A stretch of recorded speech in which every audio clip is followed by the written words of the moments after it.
మన దేశ రాజ్యాంగం అమల్లోకి వచ్చి 75 సంవత్సరాలు పూర్తయిన సందర్భంగా రాజ్యాంగ విలువలపై ప్రజల్లో అవగాహన పెంచడమే లక్ష్యంగా జై బాపు జై భీమ్ జై సంవిధాన్ రాజ్యాంగ పరిరక్షణ పాదయాత్ర నిర్వహిస్తున్నట్లు భూపాలపల్లి ఎమ్మెల్యే గండ్ర సత్యనారాయణరావు అన్నారు.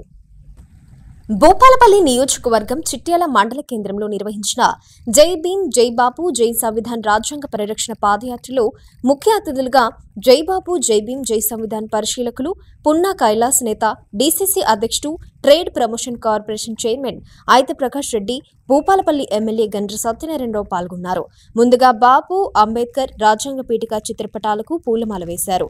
అనంతరం ఎమ్మెల్యే గండ్ర మాట్లాడుతూ నేడు పేద బలహీన వర్గాల ప్రజల ఆకాంక్షలు నెరవేరడం లేదని, ప్రధానికి పేద ప్రజల కంటే బడాబాబలే ముఖ్యమన్నారు.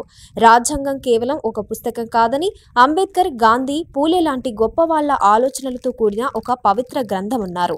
గ్రామ, మండల స్థాయిలో ఈ కార్యక్రమాన్ని ప్రజల్లోకి తీసుకెళ్లాలని కోరారు. గాంధీ, అంబేద్కర్ ఆశయాలను, సిద్ధాంతాలను దేశంలో అమలు చేయవలసిన సమయం వచ్చిందన్నారు. ఈ యాత్రలో ఎమ్మెల్యే వెంట పలువురు మండల కాంగ్రెస్ పార్టీ నేతలు, కార్యకర్తలు, అభిమానులు పాల్గొన్నారు.